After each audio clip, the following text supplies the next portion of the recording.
evening, ladies and gentlemen. It is 7 p.m. at Melik Village. Welcome to our 7 p.m. Newscast edition on Info TV. Today, our headlines. Following the Constitutional Council final ruling on petition from presidential hopefuls, Cameroon's electoral process now advanced to the next area. The Electoral Commission is expected to publish the official list of approved candidates in accordance with the provision of the Electoral Code. The Ministry of Higher Education launched the 3rd edition of the Private Higher Education Forum this August 6, 2025 at Yaoundé Conference Center. Chaired by the Minister of Higher Education, Jacques Famendongo, the event focused on encouraging students' entrepreneurship under the term Student Entrepreneur in Private Higher Education in Cameroon, from incubation to business creation. Those are our top story.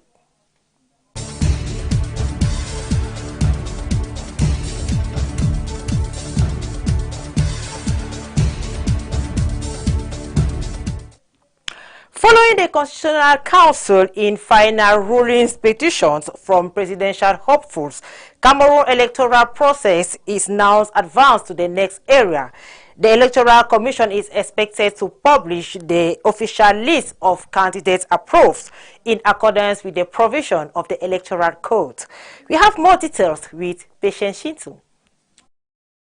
As the Constitutional Council delivers its final rulings on petitions submitted by presidential hopefuls, Cameroon enters a decisive phase in its electoral calendar.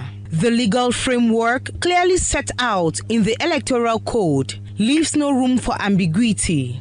Once the Council speaks, its word is final. Section 136 of the Electoral Code stipulates that all decisions made by the Constitutional Council, whether concerning candidacy disputes or election-related complaints, are binding and irreversible. This provision, while ensuring legal finality, also underlines the gravity of the Council's role in upholding electoral integrity. Attention now turns to the Electoral Commission, which must act swiftly to publish the official list of presidential candidates. Given the legal requirement to finalize this list within days, no later than August 11, the political stage is being set for the next phase, campaigning and voter mobilization.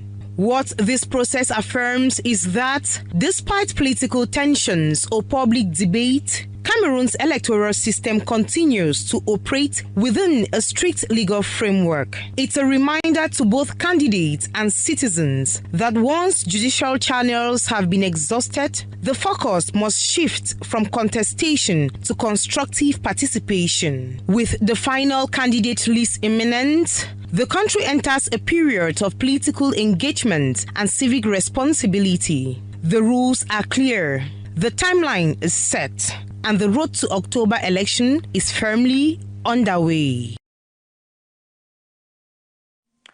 Other news tonight, militant of Cameroon People's Democracy Movement, CPDM, Leke North subsections gathered for a joint conference at the Melik Village Chiefdom.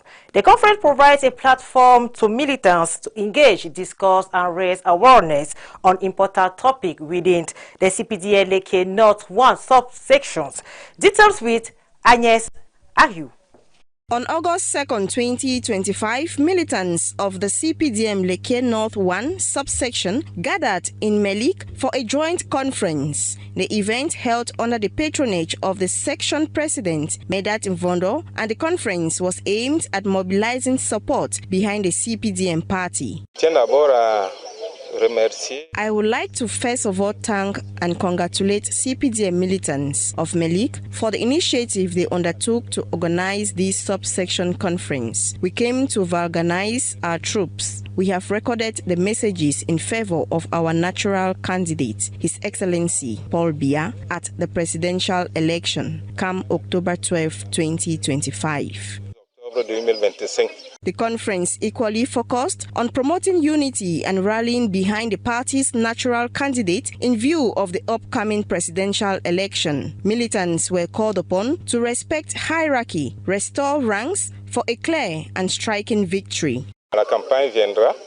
The campaign will begin from September 27, 2025. Today, it is a statutory activity of the party. The subsection conference and the CPDM is permanently in campaign.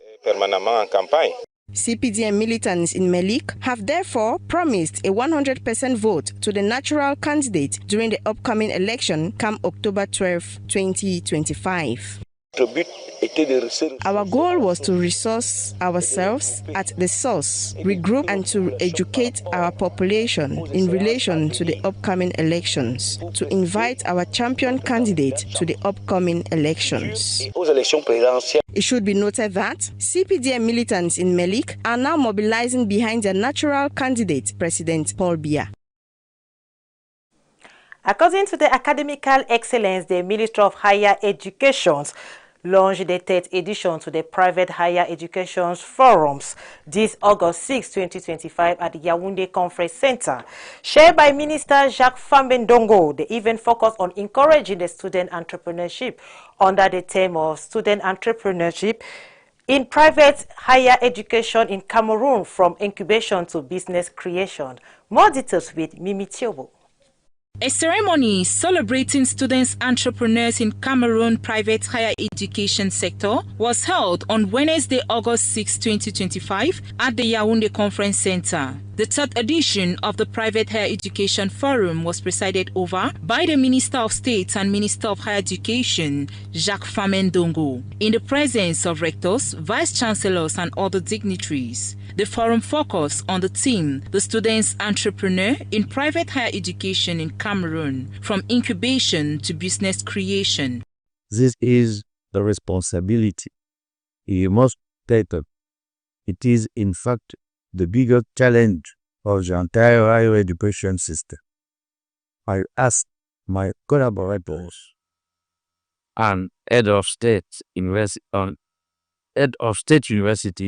and private higher education institutions to take advantage of the Ministry joint circular we signed yesterday with the Ministry of Youth Affairs and Civic Education to transform our campuses into catalysts and engines for the emergence of our dear and beloved country, Cameroon, as desired by President of the Republic, Head of State, His Excellency Paul Biya. The forum aims to encourage and support students' entrepreneurship in private higher education institutions, addressing topics such as incubation, business creation, and the role of education in fostering entrepreneurial skills. Logically, when they come out, they are not only waiting to be employed, but as they are going out, like the gentleman in the Department of Agriculture, he is going out as a full entrepreneur. The students in the Department of Bakery and Food Processing, these are some of the items they can be able to produce and open their own shops. The students of Fashion, Clothing and Textile, if you see the items, that is to make you to know that automatically they are coming out already equipped. So we are just blending the ideas of today, showcasing what people can do, showcasing what an institution can train students, you know, as far as being hands-on, being employed as an individual is concerned. The event highlighted the importance of entrepreneurship for Cameroonians' development and showcased various stands featuring students' created products and services. It's important that this forum takes place, that we congregate, and that we also check for how we unify and create conglomerates of people who do similar things to be able to promote the university enterprise. If we do not do that, we cannot single-handedly be able to achieve what it takes, because it is expensive, and not only is it expensive, it requires a number of effort. The essence of studying is to better life, and I tell you that if we are engaging into schooling and entrepreneurship at the same time, is to make sure that we better our living, first as a student and also to impact the community. It provides water to your farm, to your crops. What's special about this system is that it does not just provide water to your crops. It dynamically arranges it or quantifies the water based on which crop is on your farm and how long the crop has been growing. So it adjusts the water based on the different growth stages and the crop type. The forum is part of a broader effort by the Cameroonian government to promote youth entrepreneurship and address challenges like unemployment and talent development in the country. In the realm of education, back to school is at the corner as children multiply their period educations. Others are developing strategies to cut down their spending to meet us up with their financial obligations. Philip Ng get the view of some city dwellers. His report. As parents scramble to prepare for the 2025-2026 academic year, their purchasing power remains a significant hurdle. With the holiday season in full swing, household food consumption is on the rise, and some children are pressuring parents for gift and outings to recreational facilities. For some parents, these demands are proving to be a considerable stress amid the current economic climate and looming back-to-school expenses. Parents now rely on daily and monthly incomes to cover the cost. In response to financial strains, some households are cutting back on food consumption and leisure activities with kids during the holiday period. With growing financial difficulties, it is now stressful to meet up with the demands of children on holidays. The holiday period is a moment a bit stressful for parents as they prepare for the coming back to school period. They are supposed to adopt a strict financial attitude to overcome financial burden like the paying for school uniforms, school fee, books, and so on and so forth. It is not just right to be subjected to the high demands of children during this period. Holiday spending habits vary amongst parents preparing for back to school, while some are tightening their belts and reducing expenditures on kids during the holiday period. Others are maintaining their usual spending patterns, investing on children outings, notably leisure and recreational areas, with less consideration for the looming financial challenges. The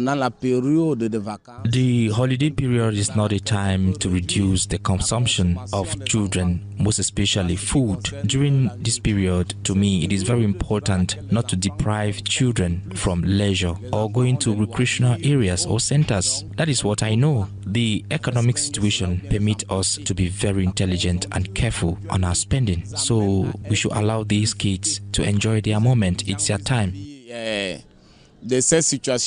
Despite the financial stress, there are pathways for parents to navigate and overcome the challenging monetary conditions they are facing as the back-to-school period fast approaches.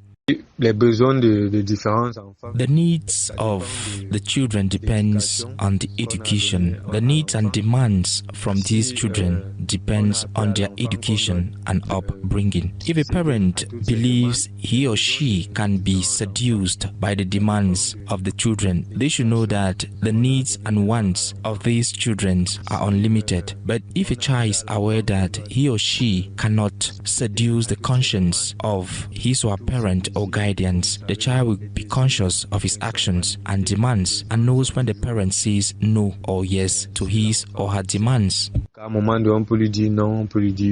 With a few weeks to the 2025-2026 academic year, maintaining a strict control of financial resources will go a long way to helping parents and guardians overcome their financial burden.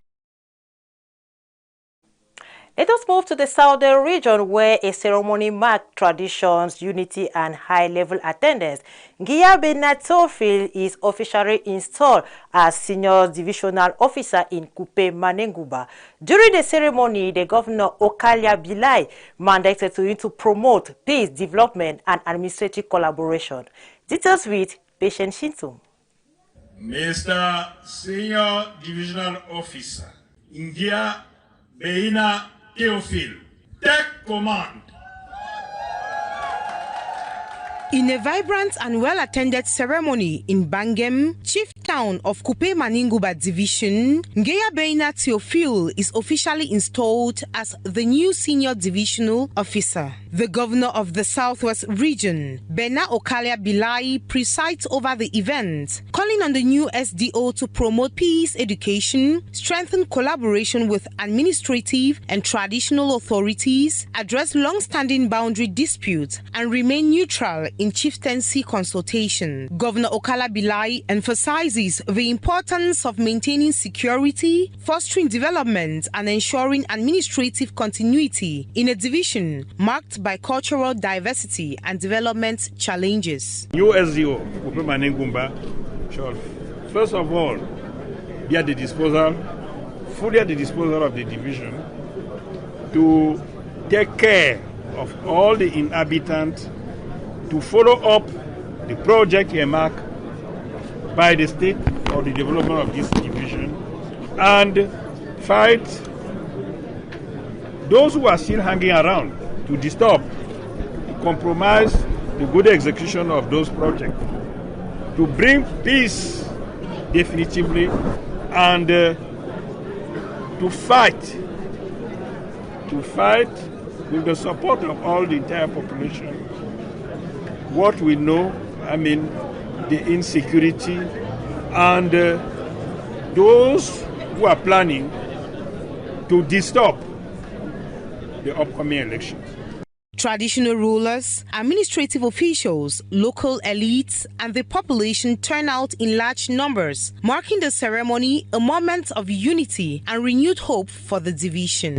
It's sensitive in the sense that we pray for peace to reign before, during, and after the elections. And the administrative authorities have the responsibility to ensure that there is peace, that there is stability of our institutions. So I'm very happy, and it means that from now henceforth, the suffering that I've been suffering, that the destruction that this boy has been bringing in Mangwekan will come to an end, because the senior divisional officer presently has been trusted with the mandate to look into this problem so that people should not suffer again. And as the number one administrator, the top administrator of the division, the SDO deserves, and I think he will have the support of all the elites of the division, and why not the entire population, to ensure development, and why not the continuation of the peace which we are enjoying already. Ngeya Beina Theophile takes office with a mandate to serve, protect, and guide the division towards peace and progress. People from Kupe Maningumba, it is that I'm here to serve them. I'm their civil servant, I'm here to serve them. And I think that during my journey here, we will work together in close collaboration, and we will implement the decision of the government concerning the development, concerning the peace and security. A native of the East region, he was born on July 1, 1973 in Bafang. He is married and the father of 9. Congratulations to Ngeya Theophile. Coming back to Yaoundé from Kupe Maningumba to city Pulu. In markets and neighborhood around Pulu city, a local aphrodisiac is gaining popularity. It is rising use as straight interest and debate. Jessica Diwu spoke with a doctor, a traditional healer. Her report.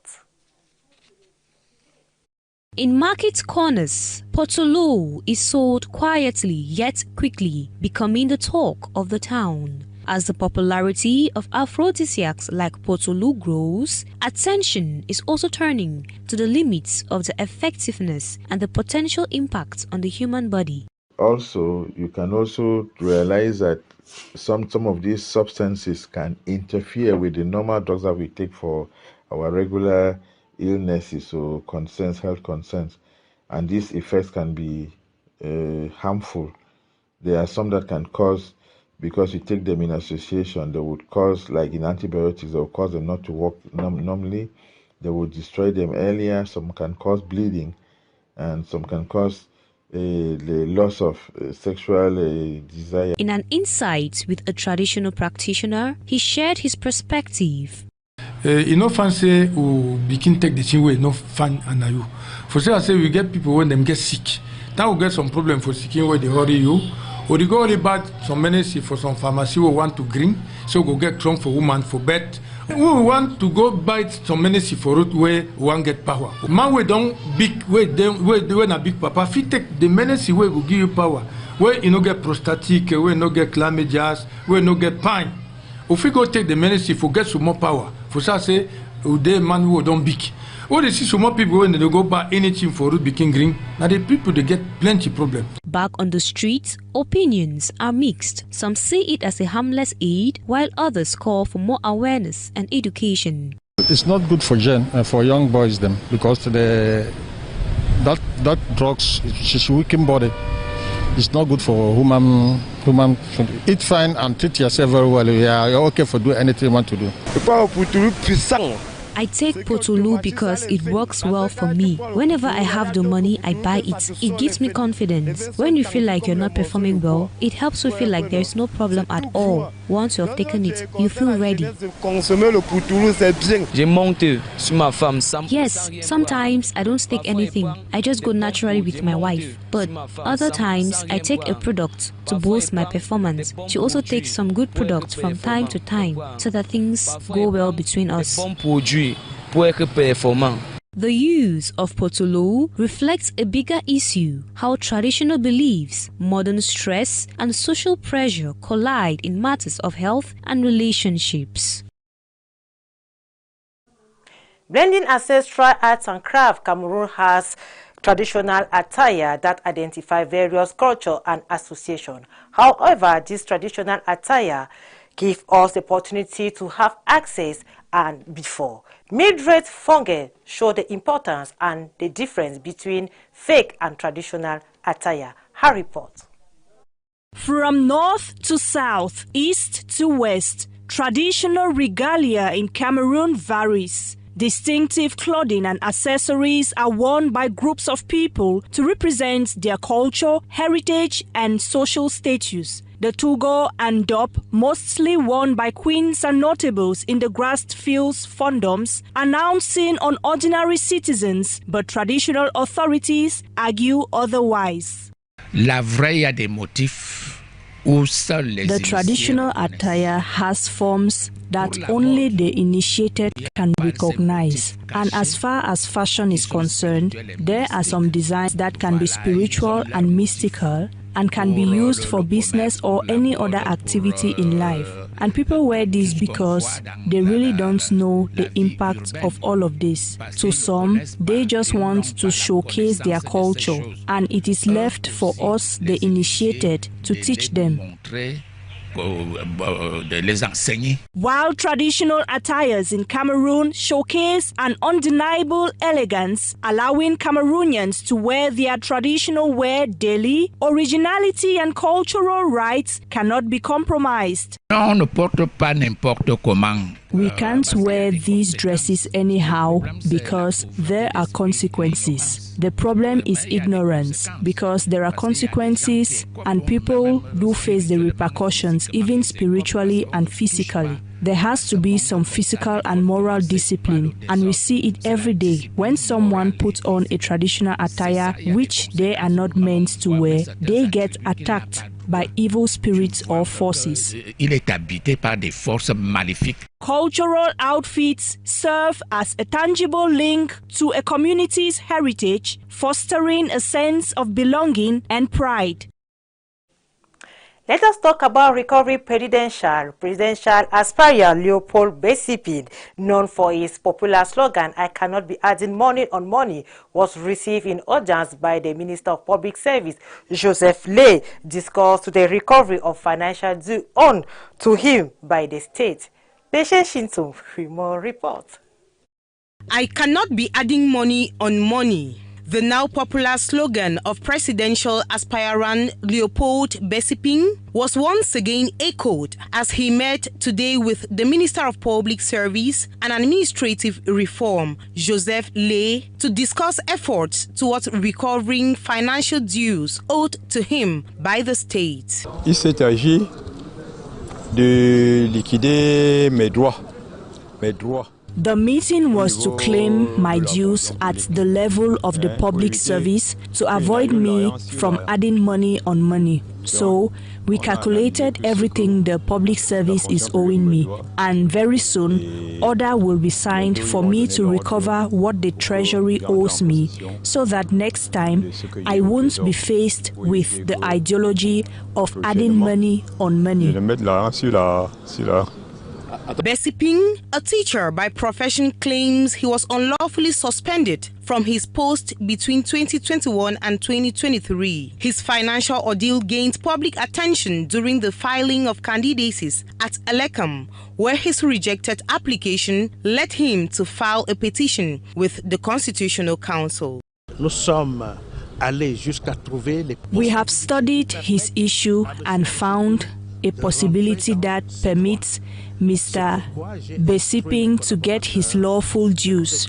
That is why I instructed my collaborators to treat his file with speed so that it can be forwarded to my colleague, the Minister of Finance, for intervention at his level.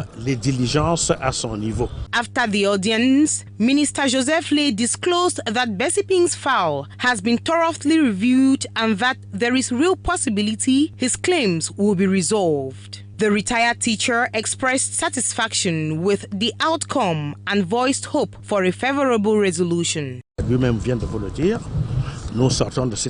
He himself is just from telling you guys that we are all coming out from this meeting satisfied, with both parties feeling relief from a professional angle. As for his political career, there are other instances.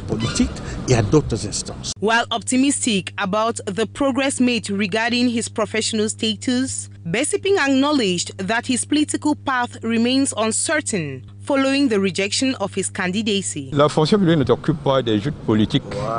The public service is not responsible for political games. It is in charge of my professional career, which has nothing to do with my political career. As I continue with my political career, there is going to be concentration on it because I'm already on retirement. Minister Joseph Lay concluded by encouraging him and other civil servants facing similar issues to approach the ministry without hesitation, reaffirming that the doors of the public service remain open to all. Still on institutional framework, the Constitutional Council, after hours of hearings, which ended on August 5, 2025, showcased its sovereignty and reliable jurisdictions capable of handling matters within its capacity. 13 out of 83 candidates approved by Electoral. 12 legally approved at deliberations, prone the council credibility. More details with Philip Enchi. The Constitutional Council, with its president Clement Tangana on seat for over 48 hours in Yaoundé, made history as 35 petitioners who were not shortlisted to run for the October 12, 2025 presidential election in accordance with the Electoral Code filed petitions at the Constitutional Council for their candidacy to be restored. The Honorable Council, with a deep insight of the law governing the electoral processes in the country, diagnosed the petitions with the practice of equity, fairness, and justice, rendered judgment not in favor of all the petitioners, reducing the political parties unfit to be reintroduced into the list of candidates to run for the October polls. Elecam initially approved 13 out of 83 presidential hopefuls, but the council disqualified Hile Zimpang of the Progressive Movement Party, reducing the final list of candidates to 12. The authority invested upon the council to add a political party or rejects a petition, upgrades the council council's credibility, transparency, and not subjected to manipulation portrays the institution's authority as an independent jurisdiction in the country. Le Conseil constitutionnel avait un travail. The Constitutional Council had a lot to do during the hearing because it was noticed that almost all the petitions from the political parties tabled before the council needed scrutiny. Some of the rejection that we all witnessed were based on the fact that the files of the candidate were not complete. These files were rejected. On the petition of Maurice Kamto, Liu Tele Onana, and Zimpang Hile, the files were rejected due to incomplete files or the quality of the files. If the files met the legal requirements, it would have been reinstated. Pour saisir le Conseil constitutionnel, le verdict. As the 12 presidential aspirants gear up campaign strategy to lure Cameroonians to believe, trust, and obey their manifestos, more is expected in the days ahead. Une phase préparatoire qui sera ponctuée. Once the approved candidates are published, what is remaining now is for Elecam to dispose the electoral logistics, because without it, the elections won't be successful. This begins with the deployment of all the elections materials to the polls, and it also continues with the production via voting cards and other logistics. Des cartes d'électeurs. As Cameroonians are looking forward to standing behind and supporting their candidate, peace, truth, respect, transparency, and love for one another is expected to be at the center stage of the presidential election campaign. It is on this Constitutional Council credibility we drop our curtain. The recap of the headlines. Following the Constitutional Council final ruling on petition from presidential hopefuls, Cameroon's electoral process now advanced to the next area. The Electoral Commission is expected to publish the official list of approved candidates in accordance with the provision of the Electoral Code. The Ministry of Higher Education launched the third edition of the Private Higher Education Forum this August 6, 2025 at Yaoundé Conference Center. Chaired by the Minister of Higher Education, Jacques Famendongo, the event focused on encouraging student entrepreneurship under the term Student Entrepreneur in Private Higher Education in Cameroon, from incubation to business creation. Ladies and gentlemen, thanks for your kind attention. Follow up our 8 p.m. newscast in French language presented by Claudia Sarr. Tomorrow is another day. Good night.